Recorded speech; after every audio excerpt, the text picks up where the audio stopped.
Hey there, it's the Board Game Bandit, And this is Dara Russ. and we're here to talk about our 2017 recap with our 10 by 10 challenges. Hey Dara, Hi, Jim. great to have you. So, what were your overall impressions of your 10 by 10? It was great. It was a little stressful towards the end, which I'm sure we'll get to, as I continue to compare my percentage of completion to yours, and you were inching closer quicker than I was. That was very stressful for me. I didn't want you to win. It's not a competition, but I didn't want you to win. You did. You completed yours first. I didn't want it to be a competition, but at the same time, I didn't want you to blow me out of the water. So this is part 2 of our 10 by 10 series, and we're going to be focusing on how it went because I wanted to give people time to just get familiar with the concept and hopefully sign up for the challenge before getting into the inner details of what it's like to experience the challenge, lest that might influence someone away from it. When did you first learn about the challenge? I feel like in 2016, maybe. Yeah, because I attempted a 1x100 before a 10x10. That didn't work. I got 50 some plays of Seven Wonders Duel, so that was pretty decent, but I got tired of teaching the game to people. That's understandable. I'm pretty sure I learned from you, and it was at a game night towards the end of January, because I think you had shared something about Top Shelf Gamer, and they had a wooden carving of In This House We Game with 10 spots for a meeple and 10 different games, and that would track your playthrough. And I thought it was actually really cool and signed up pretty much immediately. I never actually signed up on Board Game Geek, so I'm not going to get any credit for this, but that's Same. not why we're doing it. No, I've never signed up on Board Game Geek either. I only use Board Game Geek to check ratings and rule clarifications and keep my collection in case somebody ever wants to buy me a game. It's very up to date. Good to know. So why did you do it? I did it more of a challenge because I like listing things. This sounds ridiculous. It's not so much that I needed to focus on specific games because I feel like I get games to the table fairly easily. But I used to log all my readings, books on Goodreads, and now I log everything on BG Stats. And because I've quit reading except for rule books, and something about this challenge just scratches some weird neurotic itch. I did it because I thought the idea was really cool, but I also believed in the mission because I'm very much against the cult of the new. Hopefully people have figured that out by now. And I wanted to pick 10 different types of games, so I specifically picked 10 different mechanics. Then there may be some overlap if a game uses a mechanic in a smaller way, but just to stretch and see how much of a gaming experience I could get. And I knew that this was going to be hard because, like you, I'm constantly explaining and teaching new things, and with very large collections, it's hard to get something to the table 10 times, and we'll talk about that in a second. But what were the 10 games that you chosen, and just a brief description of each of them? I chose Seven Wonders Duel. I feel like I had a really good start trying to play it 100 times and failing at that I could at least get it done 10 times. Seven Wonders Duel is a two-player adaptation of Seven Wonders that changes the drafting mechanic a lot, and I actually prefer it over Seven Wonders, hands down. I chose Battlestar Galactica, which is a large, mostly cooperative game with hidden traders with the Battlestar Galactica theme. It's pretty amazing. I chose Fury of Dracula, which is a one versus all. I can see your face is not happy right now. No, I just want to clarify, which edition was it? The third edition, not the second edition. So that's 3, not 2. 3, not 2. 2 is trash. So that's where one player is Dracula and everyone else plays hunters trying to find and destroy Dracula. Harry Potter Hogwarts Battle, which is a cooperative deck building game that has a campaign style. Mechs vs. Minions, which is also a cooperative game. You might notice I like cooperative games. It is a programming game that is based from the League of Legends, even though I have no other outside experience with that universe. Mice and Mystics, another cooperative game, which is a little dungeon crawl, but you're mice. Mysterium, another cooperative game, where one player is a ghost giving clues to everybody else who are playing as psychics to try to figure out the mystery of why the ghost is dead. Pandemic Legacy, another cooperative, but the last cooperative game on my list, which is a legacy adaptation of Pandemic, which if you have not heard of by now, you might be living under a rock. Small World, which is a competitive area control game with a bit of a unique mechanism where you have to determine at what point is best for you to go in decline and choose a new race. So I think that's like the pivotal thing about Small World. And then Smash Up, which you're very familiar with, where you are combining 2 factions and then competing with up to 3 other players who have also chosen 2 factions to combine to break bases. Sounds interesting. I don't think I've ever played a Smash Up. Yeah, that's a lie. Instantly your favorite game, just That's from hearing about it. Yeah. I did such a great 3-second explanation. And what were your 10? Well, did you have any stretch goals? Stretch goals? No. You had a stretch goal, which I guess I had a stretch goal then, because your stretch goal was to... Well, I'll let you explain it, but it overlaps with me, so it became my stretch goal. Yes. So, for my challenge, I not only decided to pick 10 games with 10 different mechanics, but I also wanted to pick one person and try and play the same game with them at least 3 times. Now, this was not a hard requirement, but it was more of a guideline, and for the most part, it worked out really well. I did have to fire one person. We'll call him Laser Pointer Matt. And had he been around, that would have been in the airing of grievances, but no. And I replaced him with someone else, and yeah, I had a pretty good success playing with the same person multiple times. And then for my stretch goal, because you host and teach a lot, and it was we surprisingly don't get to play games together despite spending a decent amount of time together. So your stretch goal was not a particular game, but 10 new games overall. So while I thought it was good to compare, while I was playing the same games over and over again, all of which I had already played, I still wanted to have a focus on keeping up to date and playing some newer things or some old things that I had always wanted to play and never had the opportunity. And I'll go with my stretch goal first. We played the following 10 games together. Unusual Suspects, because I was there. Fury of Dracula, both the 2nd and the 3rd edition, and I prefer the 3rd edition because you lose so much faster. Mechs vs. Minions, which was a really enjoyable programming game, and I thought it actually did not have an alpha problem and would play again happily. Mystery Express, which I've talked about at length on other ones, so I won't cover it now. Battlestar Galactica, which I know was on your 10x10, and it's an enjoyable experience. It's actually my favorite TV show. Not my favorite game, but I still enjoyed it and would probably play it again if given another 5 hours, which is not very often.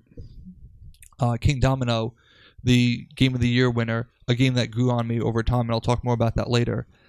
Insider, which is kind of almost the same game as Werewords. It's like Codenames with a traitor, almost 20 questions with a secret word. Abyss, which was a great game, and I know you'll probably be playing that at least 10 times in 2018 because it's on your challenge. Herbaceous, which is a very light set collection game. And Emotep, which is currently my favorite way to ruin friendships. Now for the games themselves, the first one, I'm just going to go in alphabetical order again. My first one was Colossal Arena, which is a betting game. This is a great game. It's 2 to 5 players, but it's really best with 3 to 4, where there are 8 creatures, each with their own power, and you bet on who is going to survive. The more you invest in a creature, the more likely you are to have that power, which will help you manipulate the game, but the more you have to lose. And this is the game that famously has the unicorn that my friends continue to kill over and over again. Cult Express, which was the 2015 Game of the Year. It's a programming game on a train where you basically mug and shoot people, and you're bandits, and it's literally made for me. Dominion, which was, at the time, my favorite game. Unfortunately, Dominion has not aged well ever since it came back from the dead when it should have stayed dead. And that's the mother of all deck builders. Fairy Tale, which is a drafting game that precedes Seven Wonders, and I actually enjoy it more because it's more hate draft friendly. Jamaica, which is a racing game where you are pirates trying to race around a lap while collecting the most gold and fighting people and blowing them up. It's a little bit like a programming game, but not exactly a programming game. Pretty enjoyable. King of Tokyo hopefully needs no explanation. It's a dice rolling game with giant monsters battling. I've described it as Yahtzee with superpowers. Race for the Galaxy, the game I vowed never to explain again, which is the tableau building game and a simultaneous action selection game which is just one of my favorites of all time, one of my most played digital games as well, although I did not count digital games for that one. Roll Through the Ages, which is a civilization building game. It's absolutely excellent, a little bit overshadowed, not to be confused with Through the Ages, which is a very long game, and in the top 10 on Board Game Geek, this is a much shorter game. Sheriff of Nottingham, which is my bluffing game, where you are lying to your friends directly to their face, although it usually pays to be honest. And finally, Small World, which you already covered. That was our one crossover between the two lists. It's interesting. I looked up. We have played exactly 45 plays together, logged in my BG stats since I've met you. And considering I had over 1,000 plays logged, that's a very sad number. 45? I have 45 log plays for us. Out of, I've logged over 1,300 of my plays. Okay, we will work on that. That's crazy. But New goal, scrap all the other goals. yeah, 100 playthrough with Dara. But like, even that seems like a very small number. I was thinking about that as you were talking about your list, because I'm thinking there's still games on your list that I haven't played, or even like Fairy Tale. I think that I played an app version once, which there is a very obscure app. It's kind of hard to find, actually. I think I played an app version of that once, and I didn't like the app implementation, probably because I was getting like ads popping up. No, the app implementation is actually terrible. One, you're not going to like the artwork. Two, as someone who knows the game very well, I get confused because the artwork isn't completely different from the artwork that I have. And even the newer artwork still people might not like it. So I understand why you wouldn't want to play that. But 45, wow, that's just crazy, because I see you more than 45 times a year. You would think. I mean, and that was one of the challenges, and I'm sure you felt the same way, is as somebody who teaches a lot, sitting down with 10 specific games. And actually, I didn't count games where I taught people. I don't log those. But actually sitting down and playing a game, because like, for example, Mysterium, which I met my 10 times no problem, but I at least taught that another 10, 15 times last year to other people. Yeah, I actually, one of the hardest games that I had to complete was Small World, and I taught Small World in person a lot, and I did not take credit for any of those, unfortunately. Cult Express 2 was another one that I would teach to people and not necessarily play, and that one was one of the later ones that I finished. So what were the hardest to complete for yours? The hardest ones for me, I think, were because I had a bit of an upset, and I think this year I'm correcting that a bit by not putting as many campaign games. I made the mistake of having 3 of my games, Harry Potter, Mechs vs. Minions, and Mice and Mystics, with 3 different groups I was going to play steadily, and one person was in all 3 of the groups, and that person had some health issues and had to drop out, so that put a damper in those 3, and it ended up where I think Mice and Mystics ended up being the most difficult one to complete. Part of that was because the first few groups of people that I tried it with, I don't think it clicked with them, which is kind of funny because the last couple plays of it that I got were actually the most fun that I had playing with it, because the other people were as into it as I was, whereas in some of the previous plays, including the group that I had planned to play with the entire time, not everyone was as into it because they were playing so many other new games at the same time, and they, I think, in my opinion, unfairly comparing a game that is meant to be family friendly dungeon crawl with like Mechs vs. Minions, which is an awesome, amazing game, but I wouldn't compare the two. Yeah, that's a whole separate topic for another time, but what you just said infuriates me to no end. But their level of enjoyment influences my level of enjoyment. So I don't think that I really started fully getting Mice and Mystics did start to feel like a chore until I found a couple people who were really, really into it, who, as we were playing, is like, were saying, oh, I could see myself buying this and playing through the entire campaign. And I'm just thinking, wow, I wish I had started the campaign with these people.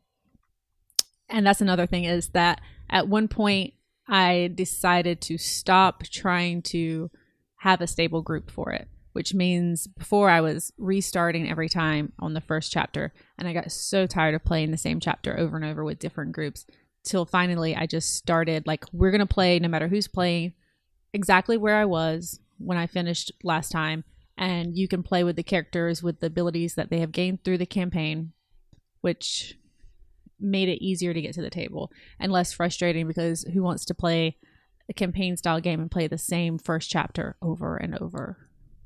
Yeah, or any game where there's a lot of content, if you're consistently reusing the minority of it, particularly the first one, that's going to get old very quickly. So I think I got through the first 8 chapters, which there's still, I could have put that on my 10 by 10 for this year, because that's not even finishing the base game, and I have 2 expansions for it. My hardest game was the one thing that we had on both of our lists, and that was Small World. And particularly because Small World seems to take a lot of time with the max player count, and I'm not entirely sure why. I think the turns are pretty quick. I usually know what I want to do before going in. One of the most frustrating things for me in Small World is when someone stares at the board for 2 minutes and then says, I'll go into decline, when it was obvious that it's time to go into decline. They had everyone else's turn to think about that. Yeah. Small World is actually one that I finished last, even though Mice and Mystics was the hardest. I finished Small World last because I always thought, well, this won't be hard to finish, and I put it off because I'm like, at the very least, I can just do a 2-player and knock that out in 30-40 minutes. So I didn't prioritize finishing it, because I wasn't feeling threatened like I wouldn't finish it. Right. At 2 players, it's going to be basically 20 turns, 10 turns for each player, and that takes about 30 minutes, and it's very straightforward. But when you go to 5, even though it's not linear, because I want to say that there are 8 rounds with 5 players, so that's going to be 4. Actually, it should be double, but it's not, because of the analysis paralysis that's involved. To get done with Small World, I actually played with my nephew 6 times online, but he's in the Army. So I'm counting that because it was with him in person, and even though I played Small World probably 200 times on the app, I'm only counting the ones with an actual human opponent. And, distance was a barrier, so I'm counting those, but I still got 5 playthroughs, because I'd finished you were my 11th one. The app is a great resource if you're interested in this game, but you feel a little overwhelmed by the amount of possibilities, the different combinations that you can get with races and special abilities. I highly recommend getting the app. It goes on sale pretty frequently also. It's just great for learning what the different races and powers do, so that then you don't have that analysis paralysis. You don't have to look up every single race that's on the board. You can just see what's available and know what your best options are. And it won't allow you to do anything illegal in the game, so you'll learn the races better than the rulebook teaches you in some instances, because sometimes there are situations where you're not sure if a power interacts with another power in a certain way. Yeah, and also it automates the scoring, which is great. So also with Small World, the analysis paralysis is probably a good chunk of why I added it to my 10 by 10. I love the game, and I've had in the past where people, their first playthrough, they try to optimize and they spend so much time, then later on they don't want to play it because the game took too long. And I try to tell everyone, just pick the first race available if you're unsure, if you cannot make up your mind by the time it gets to you, because if it's really terrible, I will tell you it's really terrible, don't do it. But otherwise, it's better just to get the game going and play and learn it, because if you try to understand every single race and ability that's in the game, and you're one of 5 or 4 other people also doing that game is going to take over an hour longer than it should. In my experience, 60% of the time, I will take the first race.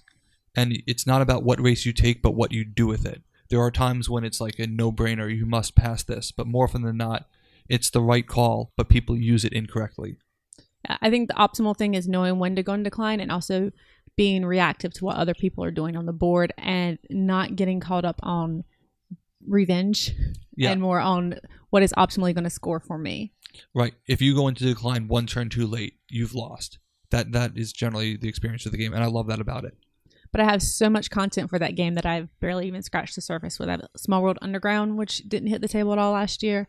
I just purchased the River World expansion. They're about to come out with a Sky Island expansion. They're all the different expansions, the little individual 4 or 5 different races that I didn't add at all. Again, I could have. It's amazing that you have all these new lands that are all of a sudden available, and here you have all these races competing. It was like, oh look, there was an island over there the entire time. Well, the world, we thought it was flat, and now we know it's not. And also I love Small World. It scales perfectly, but So that's crazy to me that was the one that you had the most trouble getting to the table. Race for the Galaxy was the other one that I knew was going to be difficult, mostly because I had vowed never to explain that game again. And I did play predominantly with people who had played before. Even ones who denied it? Yeah, I have in fact played with Oscar multiple times. So... repeat a lie until it becomes true, Jim. Yeah. That was done in December, but I also didn't start for the first time till probably September, and then I just got a bunch of playthroughs. Again, if you were counting digital playthroughs, then I would be at 1,000 most likely. Race for the Galaxy is just dominating my phone, but I'm so happy I actually put it on my list again as a stretch goal, just so that I can get the expansion and have an excuse to use it. So I'd like to mention Battlestar Galactica. That's probably the one people would expect for me to have chosen as the most difficult to complete because, as you've said, it is a time commitment. I believe 2-3 hours is probably a reasonable amount of time to expect. 2, if everybody's played before. 3, if you're teaching even like one person the game. It's I almost perfect to me though, so it's worth it. But one of the most fun things that I've had about doing this challenge is that I created a stable group just to play Battlestar Galactica, which I get a little bit of ridicule and resentment from some of my friends because I play an all-women group of Battlestar Galactica with the emphasis on the gal in Galactica. And some of my guy friends think that that's not fair because they'd like to play too. But it's one that I've added for my 2018 challenge. It's the only one that there's overlap between last year and this year, because I don't want that group to dissolve. I like that I have a steady group of people who know how to play the game and want to play the game. So I was really excited about that. What games soured over time for you that weren't necessarily difficult to finish, but you felt like you did not want to play that game? I mean, for a minute it was Mice and Mystics, just because that's one that can take a good 2 or more hours as well to get to the table, especially if you end up reading all of the flavor text, and that I was re-explaining it to different people. But like I said, I did that turnaround where I played with people who really enjoyed it. Other than that, I don't think anything really soured for me. You're lucky then, because a couple of them soured for me. Sheriff of Nottingham was really a struggle to finish at the end because I had played it many times before, but I had mostly cemented the fact that honesty is the way to go in that game.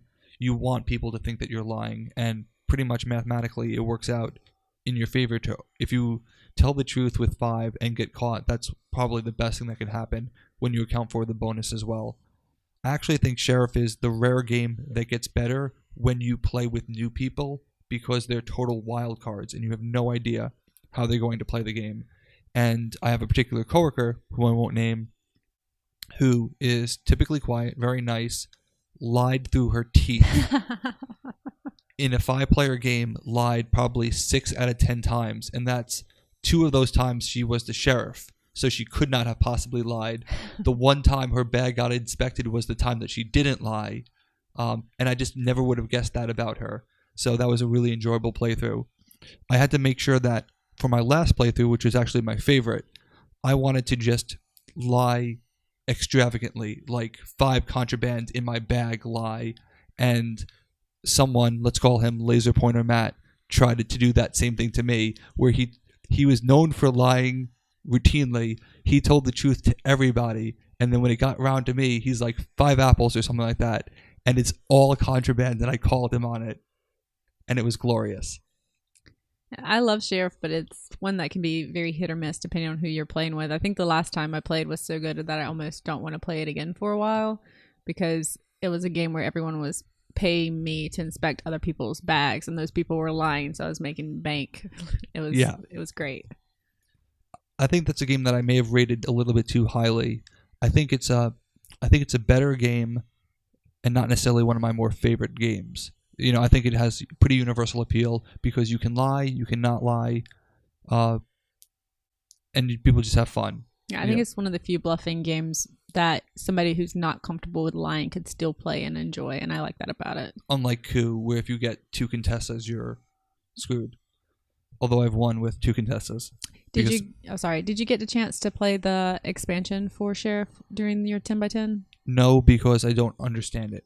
It just seems unnecessarily complex. For Sheriff actually has a very streamlined phase, and it's very clear you have one sheriff and everybody else is trying to, screw them over or make it seem like that. And the idea of like now 2 people are deputies and the idea of adding a 6th player, I didn't like what it made the game, so I never looked into it. Okay, I only brought that up because I haven't played it either, but I had heard that it makes winning by honesty harder. Right, and I can understand that.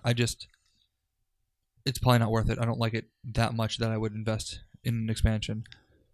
The other game that was really hard over time was Jamaica, and that was only because in Jamaica, even though it's fun, there's really nothing there's no strategy that you can say do. You basically just react. The dice get rolled. When you're the captain, you have a little bit of control over the morning and night. But at that point, it's, okay, what is the best action given the circumstances that I have? And will I win a random combat die roll? It's extremely fun. I played with Jessica 9 times, so she has the record. You are the MVP for fastest goal finished, and Jessica is the MVP for most games played in her game. And even though we played 9 times, including the strange 2-player variant, which I wouldn't recommend, Jamaica was pretty much the same every time. It was just great because it was one of the few games where the people that I played with knew how to play, and it's like, all right, let's play Jamaica. You knock it out in 45 minutes, and it was great. To be fair, I played 10 out of 10 of my games. That's true.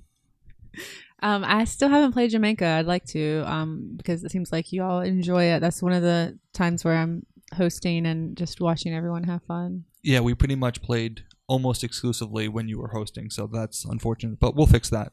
I just need some time off from the game. Understandable.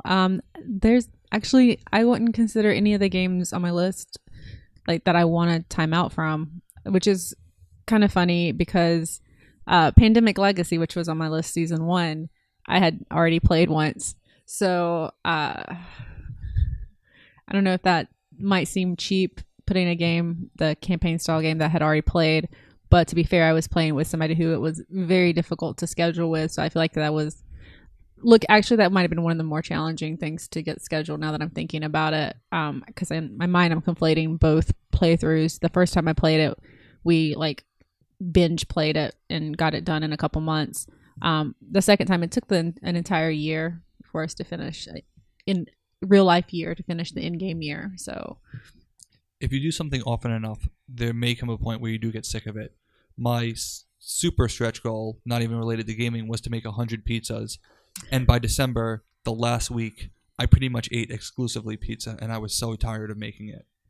I think the frustration was at the end of the, finishing the 10x10 challenge so close to the end of the year and being like, oh my God, I've got to decide which 10 I'm playing for next year. It felt like there was no downtime in between. That was probably one of the more frustrating things for me because I feel like a month from now, I'm going to be like, why did I pick that game and not this game? Were there any games that got better over time? I think Max vs. Minions did, even though it was never at all, it was already above great. I loved the game, but I know that playing it the first couple of times, some of the people I was playing with had complaints oh, it just seems like this game lets you be really cautious if you're just cautious the whole game and you take it slow. But then different. What game were they playing? Well, when I played with you, we played the scenario that corrected that. It was actually as my friends were voicing that, the very next mission was one that was time challenged where we had to act quickly or we would have lost. So that's a game that I think adapts and expands as you play it, which is really great. And I've probably gushed about it before, but I love how it starts you off with a tutorial mode and it just teaches you the game as you go. So even though it's not one where I at any point was unhappy with, it is one that continues to get better as you play it because the missions adapt and change. The two that got better for me were Colossal Arena and Roll Through the Ages. Roll Through the Ages was just remarkable how I could force myself to do an entirely different strategy and still be competitive. And coinage is the particular power that stands out, because some people have told me, like, coinage is terrible, you should never buy it. And then I've played 2 games where someone bought coinage. The person with coinage won both of them, because it's like, you get this, roll for coins. If you do, you just become a giant wrecking ball. And I thought that was really great. That, I could literally do something different every time and still have a great time. Colossal Arena, as I mentioned before, the fact that the game took on a life of its own, and everybody is trying to kill this majestic unicorn who's just sitting there. He's not doing anything harm. Maybe he was held there against his will. His family was murdered and they were sold into the slave trade, and, he's trying to fight just to stay alive, and everyone's trying to kill him. It's not the unicorn's fault. Why is Oscar exclusively targeting it? But the fact that it became a meta joke for my friends speaks to how great it is to play a game with, multiple people. People refer to Colossal Arena as, oh, is that the game where the unicorn dies? Yes, unfortunately. But I think that was probably my favorite experience of the 10x10. Just having the game rise to that level. And I also increased my rating of it from an 8.5 to a 9, just because I appreciated it so much more. Well, I think your 10x10 perspective is going to be different from some, just because you made a very conscious point to play with the same people. And I don't know, is that necessarily inherent in the 10x10 challenge, is playing with the same people? I don't feel like it is. Somewhat. I think you'd go nuts explaining the same game over and over again. Like, if you had to explain Mix vs. Minions 10 different times, that would be pretty brutal. But I'm kind of used to doing that kind of thing. Because, yeah, I mean, how many games of Battlestar Galactica did I play where somebody was new, and even if other people, knew how to play, we had to still teach one person. I was looking at with Seven Wonders Duel, I had 10 games, and of those 10 games, 4 of them were games where I wasn't teaching somebody how to play. But with a bluffing game like Battlestar, I always enjoy that you don't know that someone's an unknown. You don't know how they're going to play it, and they could be bad at the game and be telling the truth, or they could just feign being new and actually be lying through their teeth. You enjoy that until you're the Cylon and your other Cylon is bad at being a Cylon because they don't know how powerful it is to actually reveal if they're not actively sabotaging the missions. I was a great Cylon. I hid my cover to the end. I had enough doubt that people didn't immediately try and brig me, and I jumped the team to hyperspace, failed it, and we won. And didn't you shoot me? Yes. And I was grateful because I was playing as a Cylon leader, and one of my conditions was that I died during the game. Yeah, and despite people seemingly thinking that I was the Cylon, I was the Revelation phase Cylon, so I wasn't the entire game, but I did that, and it actually did buy me a lifeline in terms of trust. Like, why would I do that? That would be terrible if I were a Cylon. And I was just very grateful. You didn't know that was my condition either, so that was pretty great. Yeah. But I feel like with the 10x10, the best experiences are having those like stories that come out of it. And part of that is playing with the same group. So obviously things like Pandemic Legacy are going to lend to those moments. Although for me, they weren't as strong because it was my second time playing as they might have been for the people I was playing with. They probably have more memorable moments. Because I mean, once one character has died in your experience, second time through that person dying isn't as like, who cares? I actually kind of felt bad because my friend Tyler, when we were playing, his character ended up dying, and I was like recording him tearing up his sheet, and then later I was watching him like, this is very mean of me. Like, he looks visibly upset, and it didn't faze me because I'd already played with a different group and we'd already lost people. And yeah, rewatching that was not a proud moment. Were there any games that you played more than 10 times that were not on your challenge? Oh, yeah. A lot. So Deception, Murder in Hong Kong. And even with that, I probably played it a lot more because that's one where when it hits the table, I only count it as one play, even if we play 3 or 4 times in a row. Potion Explosion, which with the app, I know I probably played 40, 50 times, but I don't record the app plays. Onirum, because I'm lonely. That's a single player You play Solo game. Nyram by yourself in physical form. Yes. Even you have the app for it. I do now. So now I'm more prone to do the app than not. But before, I would take it to work and play by myself, like on my lunch break. It's literally either free or $1. I can give you $1. I would take it. I didn't want to use my phone at work. I would take it to work and play. So yeah, I'm lonely. Okay, Jim, I get it. Which I glossed over some of the other games. I'm always doing that, assuming people have played them. Deception, Murder in Hong Kong is a large group game. It plays up to 12, where one person is a murderer, there's an accomplice, and then there's a witness and a team of investigators, and one person who is giving clues. So it's a very good social deduction game, and it's one that I really enjoy because, like, I would compare it to Sheriff in that, you know, if you have a friend who doesn't like lying, they can play honestly. If you have a friend who doesn't like being the person who's deceiving and doesn't want to take that risk, they can be the person who gives the clue, you know, and you can take that factor out for them and they can still enjoy it. That was also on my list, and by either caveat, whether you counted 10 days of deception or 10 actual games, easily met that. It's, I believe, my number 8 favorite game of all time, because I love every role in the game, and I'm excited no matter what I get. Like, even if it's like investigator, yes, like, you know, I'm off the hook. I don't have to do anything. I describe it as you do not have to lie. You have to tell logical things that happen to be incorrect. You're not lying. You're misdirecting. That's true. Yeah. Potion Explosion is pretty much an app in the form of a board game where you're selecting marbles, and if they collide of the same color, you create an explosion. It's a lot of fun. It's one that I've been able to play with a variety of people, including like my nieces, which is great. Onirom is a solo game, so does that count as a cooperative game if it's solo? You actually can play it cooperatively. Yeah, that's true. I did play it. Yeah, a couple of those plays were not me alone. Okay, so I can feel less bad about it. Base Pandemic, which I think actually that is on there because of app plays. So sometimes I will log Pandemic if I'm playing on the app. I'll log it as once if I play it like more than 10 times on my app in one day. But I specify in my as location I put app instead of a place. Dutch Blitz, which I'm not crazy about, that got played 10 times because my boyfriend likes it a lot. It's a speed game. I don't believe you played it with us the time that we played it here. No, I don't think we did.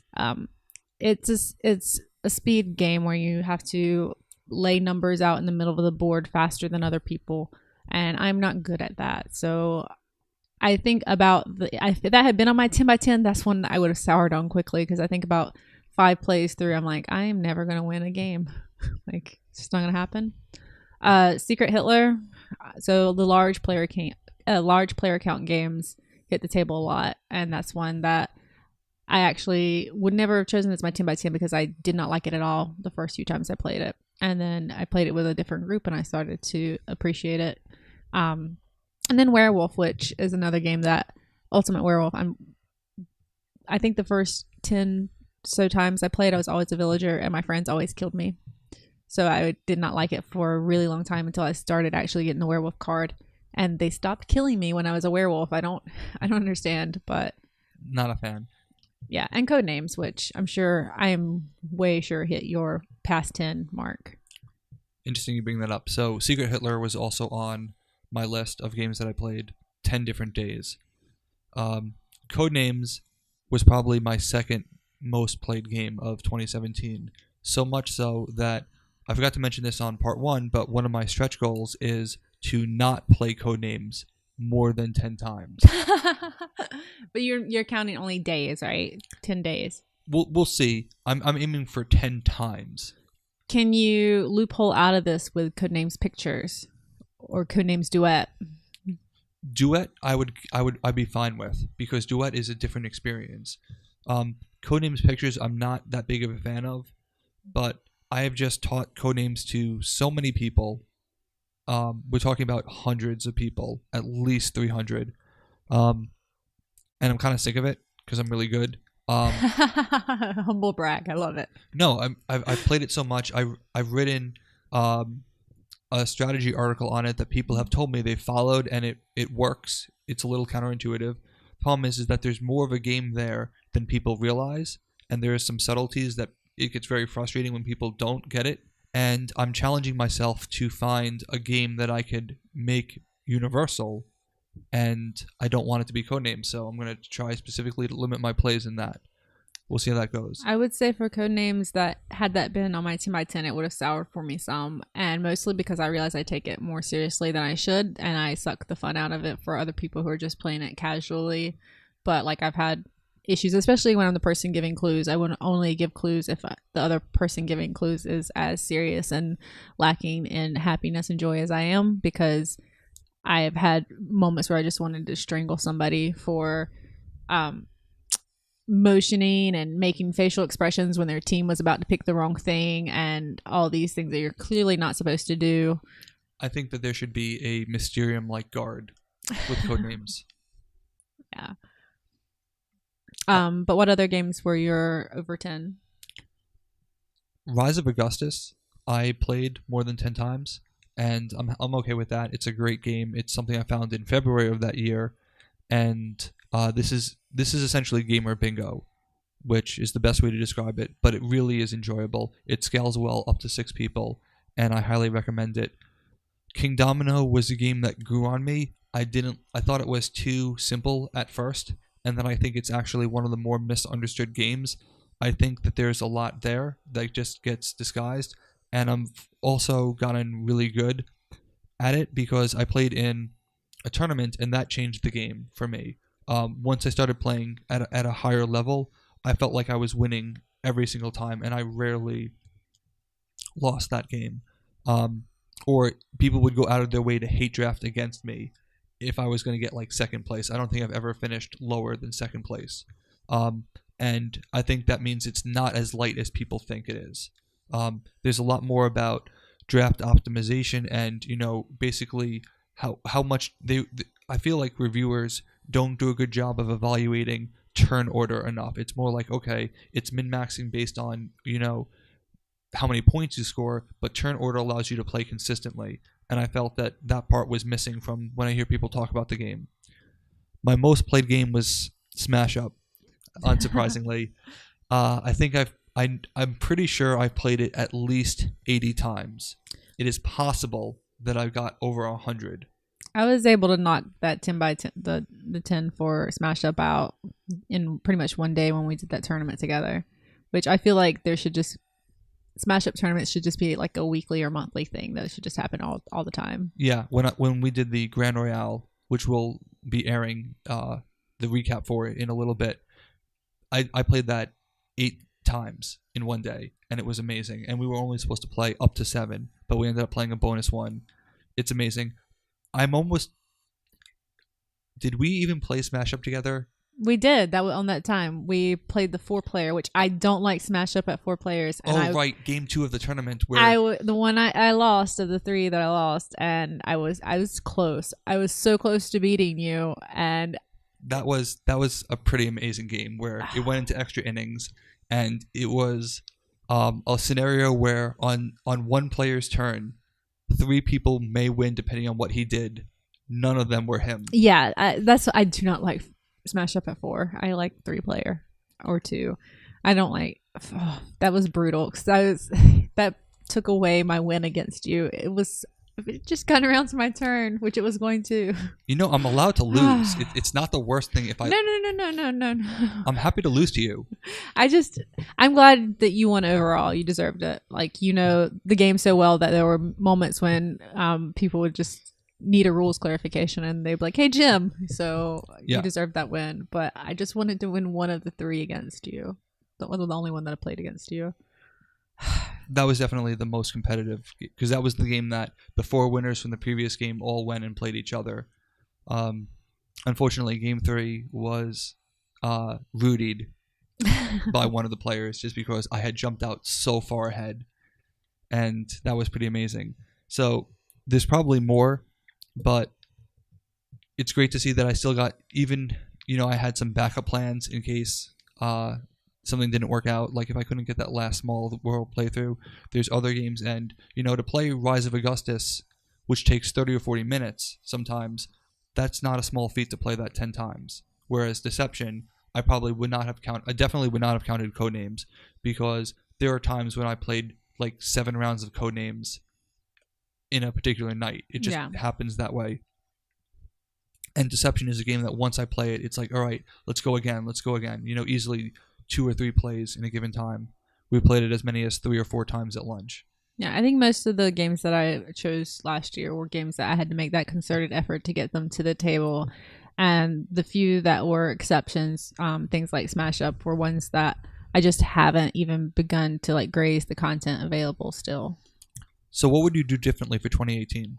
For 2018, I have made my list. I have knocked off campaign style games by a long shot. I think I have 2 games that are campaign style, but they don't have to be played that way. And that would be Dragonfire and Near and Far.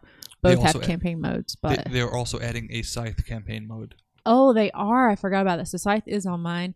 I have I have a couple that I could play solo if I need to, but that feels so lonely. Or you could just see like, hey Jim, do you want to play Scythe finally for the first time? Okay, that can happen. I really need to play Scythe. It's the #1 game. It has to be really good. I don't have a good reason as to why I haven't played it yet. Well, I mean, so the games that I chose last year are all games that I pretty much knew that I enjoyed and would enjoy. I think the one that I played the fewest times was Fury of Dracula because of getting on the table, and that was more like, I purchased this game and I need to play this more. I think the one for this year... Just want to clarify again, 3rd edition, right? 3rd edition, but we say that, and 2nd edition we now have a very good story of how angry we are at John. I'd rather have the 5 hours of my life back. Yeah, I mean, I did walk up and leave and go to sleep during it, but that's another thing. The ones for this year, there's a good number of the games I don't even own them, which is interesting to me. So I'm going to be reliant on other people, which is kind of makes me nervous. But the people that I'm relying on to use their games are people who were very helpful in helping me finish my 10x10 last year. And that's another thing that I learned is friends who are willing to be like, yeah, we could play that new game I bought, but you have this 10x10 challenge. I'd rather, let's play something on your 10x10. And that's very thoughtful. So almost all of mine are cooperative this year. I have 1 2-player game, and again, it's one that is just one that doesn't hit the table enough, and that's BioShock Infinite. So basically this year I'm going to be focusing more on games that don't hit the table often enough, or ones that I'm super excited about playing, such as Spirit Island, which I don't own. Scythe is one that just I own and I've only played it once, and that is such a large game and expense. I should have played it more than once. At least you played it. Yeah. I think the easiest one that I have for next year is Sagrada, which I already played 3 times. And that's where we're going to have some overlap, so I look forward to that. One thing about the ones for this year, I'm nervous because I'm working at a game store now, and so there is an even more, maybe I'm putting on myself, but there's this feeling like I've got to keep current with what's new. I've got to play these new games. And so every time I'm focusing on my 10x10, there's some new release that when some customer asks me like, how's this game? I'm like, I don't know.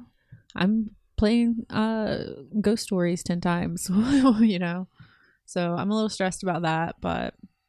Are you ready to have your mind blown? Yes. Ghost Stories was 10 years ago.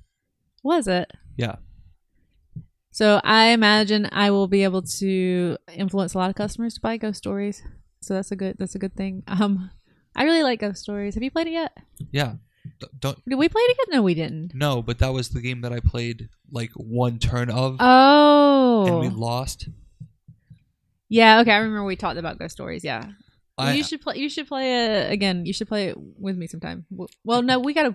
Oh man, why didn't I put Pandemic with Jim as that's my stretch goal? Just playing base Pandemic with you. Well, the thing is that I'm now technically 1 for 1. You're 2 for 3 in Ghost Story. It only goes down from there. So that's true. And also, I feel like Pandemic's like training wheels on a bike, and we need to play that together first because you claim you're not good at it, and I just No, I'm really good at cooperative games, just not Pandemic. I'm really confused how you cannot be good at Pandemic. Okay, I want you to watch me play. Just Can I?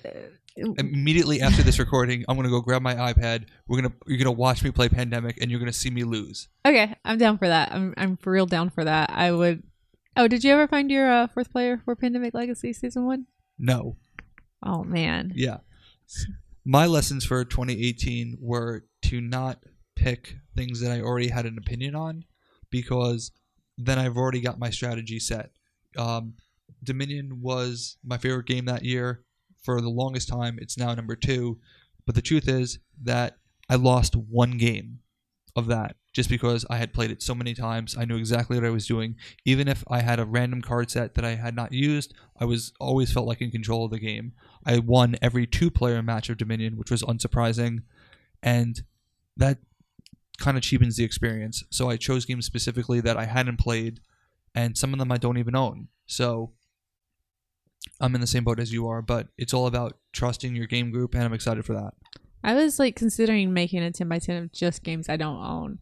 It was really hard not to go full theme on a 10x10 because like I was at one point I was like 90% cooperative games, and I'm like, I could just scratch this off and be all co-op. And then for my secret stretch goal which is my 10x10 expansion, which is specifically designed to one-up you because you said you were going to do it 20x10.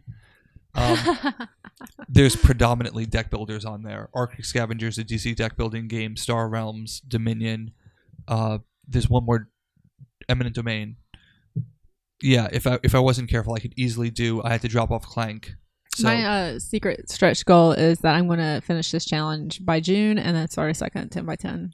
Okay, well, I'm going to make 100 pretzels. So there. I will eat 100 pretzels. That's not our challenge. So, on a scale of 1 to 10, how satisfied were you with your 10x10 challenge? Enough that I feel like I could do almost the exact same games and have a solid 10x10 experience again.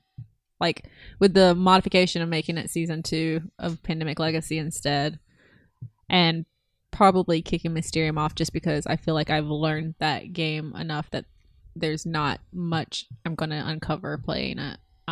Although I haven't yet played with the new expansion that I bought. Switch the Ghost. I play as the Ghost sometimes too.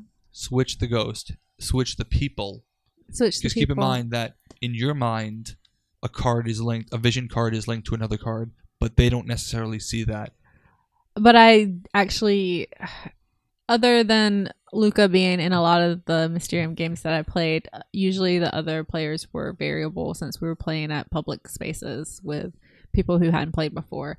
And that is one thing that I didn't really get to explore were the harder modes of play on that, because there was always somebody who was new to the game that I was teaching it to. Also, take one of the expansion vision cards and use that exclusively with base cards, because they're not necessarily going to overlap. It is much harder. I made that mistake. Yeah, I'm excited to play. I should have a stretch goal of playing expansions to games that I already own that I haven't played. That should be... That was what I did with my one. Actually, I think, Mysterium I've also played more than 10 times. I played like 40. And it is on my 2018 challenge. Wait, Mysterium's on your 2018 challenge? My stretch goal. Oh, your stretch goal. For basically any game that I've expanded and invested heavily in that I want to play with more people. So, spoiler alert, I'm actually betting on Mysterium to be a game that replaces Codenames as a game that I could just introduce to people.